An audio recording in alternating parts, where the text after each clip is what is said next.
India's new anti-conversion law is making it harder for religious minorities to share their faith.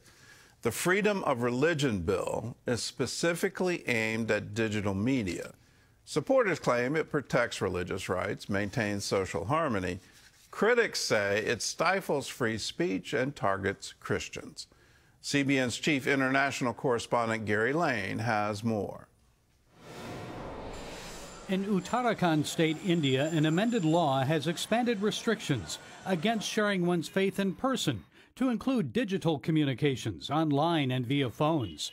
Global Christian Relief CEO Brian Orme believes this sets a precedent. It is alarming, and I would say it's definitely one of the most restrictive laws we've seen. It's targeting anyone who speaks out on to convert or share their faith. Christians in India are still trying to understand the law's implications. It could mean anything from sharing your testimony, sharing a Bible verse, talking about your own faith could be seen as heralding yours better than others, and you could be arrested without any other proof beyond that. Many pastors and evangelists are responding by removing their online content. They're scrubbing their YouTube channels, they're pulling down social media, and many of them are even contemplating whether they need to leave the state. The revised digital anti-conversion law prohibits acts that could be seen as enticing individuals to leave the Hindu faith. It includes like any kind of like easy life that you're giving them, any kind of benefits whatsoever. So it could even be like giving a meal to someone who's hungry in the name of Christ, or even just giving a meal at all. But being a Christian organization could put you at risk completely for forced conversion. Reportedly, individuals arrested and charged with violating the law are presumed guilty until proven innocent, rather than innocent until proven guilty. Orme suggests that makes it difficult for Christians to avoid conviction. Penalties range from fines of up to $12,000 to imprisonment of 3 years or even life.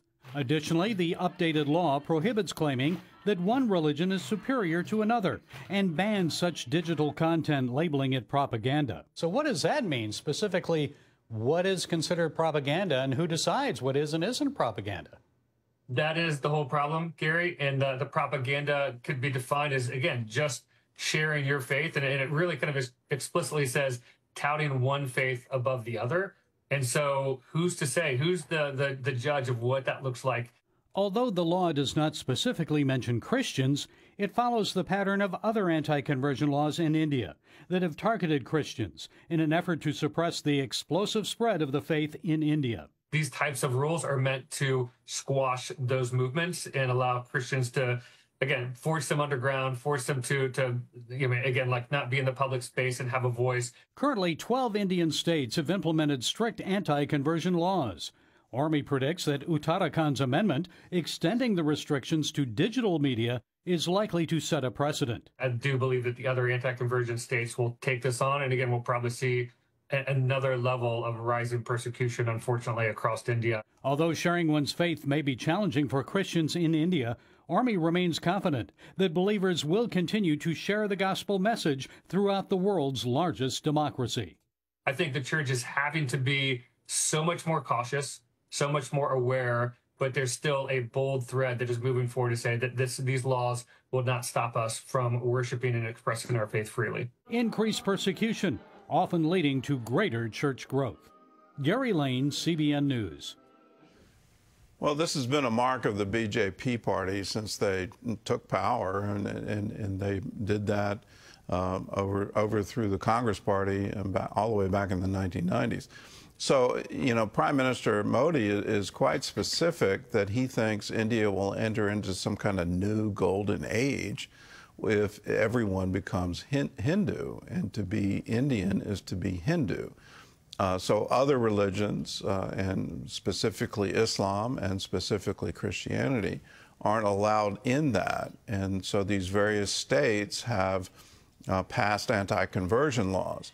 It's been a long critique of Christianity in India. They call converts rice Christians, that the only reason you converted is so that you can have enough food to eat. When you look at the scheduled castes, the Dalits, the castes that aren't privileged within Hinduism, Christianity is a wonderful way out of that system. But that is the counter, that no, under Hinduism, you're born into that caste because you're supposed to suffer in this lifetime so you can be reborn in a better life in your next incarnation. All of it gets very tangled, but when you try to claim that you're a democracy and you have freedom of speech and you have freedom of religion and you're part of the civilized world, these anti-conversion laws are dead set against all of that.